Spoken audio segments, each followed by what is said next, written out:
Well, I'm still at it. In my last video, we got the car started for the first time in over a year with the engine I rebuilt.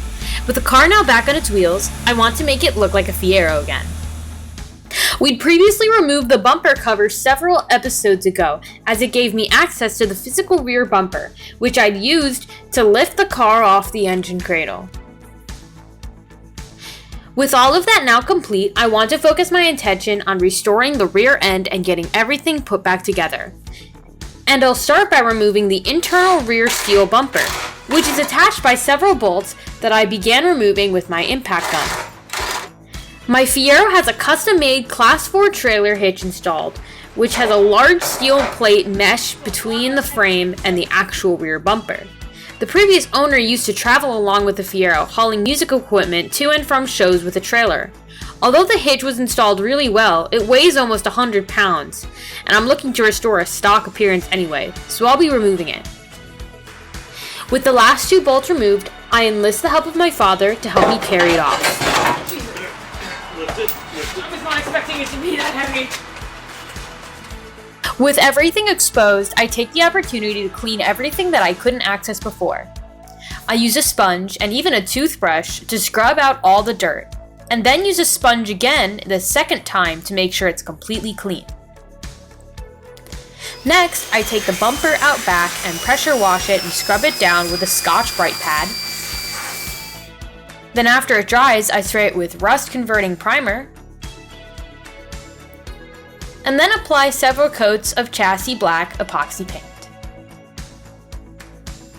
I also cleaned up and painted all accessible areas of the frame with the same epoxy paint. Finally, I reinstall the bumper and bolt it down with my impact gun. With that installed, I redirect my attention to the tail lights. I remove all of the bulbs from every socket. While most of them are still good, I want every bulb to be matching in color and intensity, and most of these bulbs are mismatched. With the bulbs removed, I then install the rear bumper support bracket. This is the smooth curving lip that helps the rear bumper hold its shape. If your rear bumper is sagging, that means this piece has been bent. The original one on this car had tons of pitting and surface rust, but I was able to purchase a mint condition replacement from Mike's Fiero Parts in Arizona. This bracket attaches with several 10mm bolts. Next, I reinstall the plastic energy absorbing bumper. This goes on using 4 large bumper clips.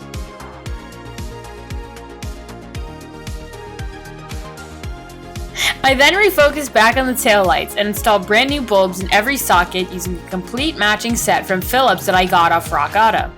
The only LEDs that I use are the corner lights and the third brake light. Before adding in each bulb, I use electrical grease on the bulb contacts to protect them from corrosion and to maintain a good connection. I then install the actual bumper cover. This can be done with one person, but I enlist the help of my dad so I can minimize any scratching or damage to the paint. While it was removed, I pressure washed the back side of the bumper and removed, cleaned, and reattached the parking reflectors with new 10mm fasteners. Before attempting to adjust the bumper, I reinsert the top 4 bumper clips so it won't fall off. I then move on to the underside and reattach the 6 lower bumper clips, 4 in the middle and 1 on each end of the bumper. I then reinstall the screws holding the top corners of the bumper and reinstall the parking lights. I went with a set of brand new parking lights from the Fiero store. They offer brand new replacements that are better than OEM. I also used a set of color matched LEDs from superbrightleds.com. Next, I reinstall the tail lights. If you remember, I'd purchased a good condition set from Larry Hubert that were free from cracks. I carefully disassembled the tail lights and repainted the inner lens reflectors with high temperature reflective paint before reinstalling them. With everything in place and the bulbs tested, I reinstall the taillight screws and then install the screw caps.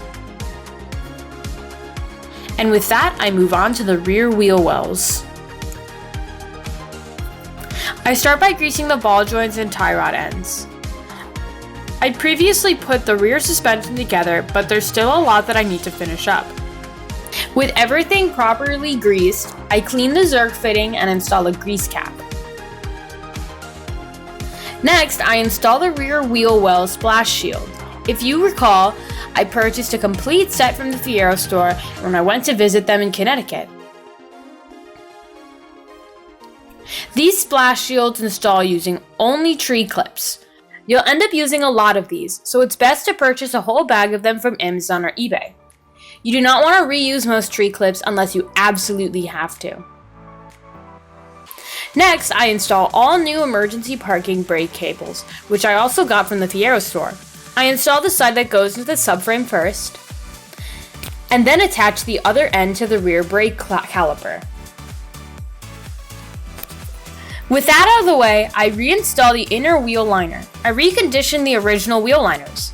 You won't find replacements for these, and unless yours are badly damaged, it's recommended to reuse them. They can easily be made to look like new with a little bit of cleanup. I pressure washed them on both sides and then painted the inside with Mar-Hyde's black satin automotive trim coating.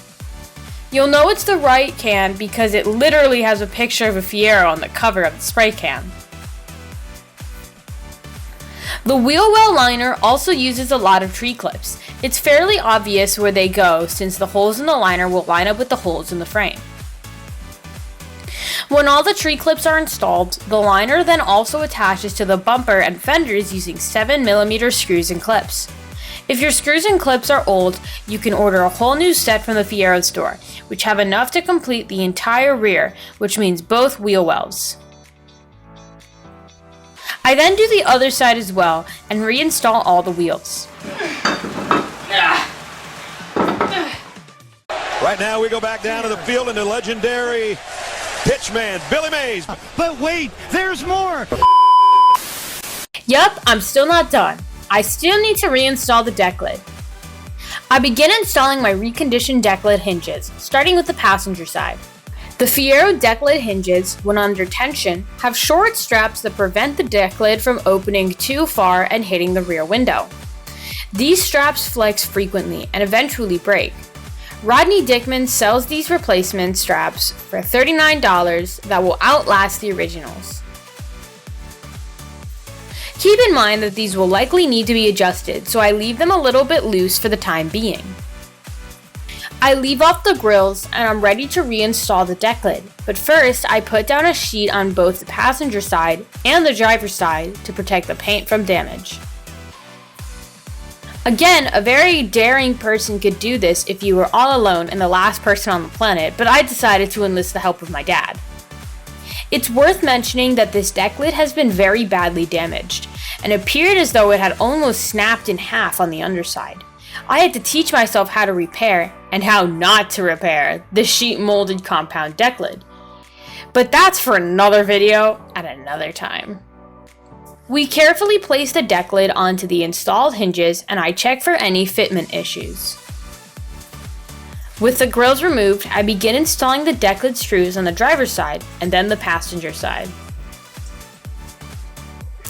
An interesting thing to mention about the Decklid grills, there are actually two designs of grills. There is a thicker and lighter set of grills. The thicker set weighed in at over 3.5 pounds per side, while the lighter ones weighed in at just barely 2 pounds each. If you were looking to save weight for autocross, this might be an option to shed a few pounds. I went with the lighter set since they were in really good condition, and I want to show off the inside of the engine bay a little. As with everything else, I also restored the hardware I could, such as the Decklid clips, and then purchased new Decklid screws from the Fiero store. And with that, I was able to drive to my very first car show, which was being held in the driver's ed lot of my high school. Thank you so much for sticking with me as I slowly fix up this car. Stay tuned next episode where I begin to tackle and restore the interior.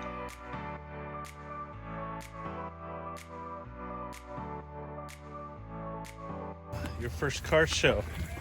The car's not even done. I'm so excited. We're leaking a little bit of coolant. It's fine because but it's fine. This smells really good. That's the coolant. Oh, I thought it was this. It smells No. like oranges. Actually, I think it is. I think it is that. This looks brown. Yeah, we'll eventually repaint the car.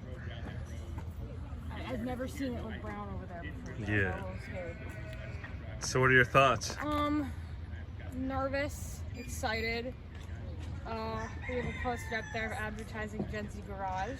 You got a lot of stiff competition, though. We do. Yeah. Our car is pretty nice, although it's not It in is. the See, it's a nice Ferrari there. It's not in the classic car division.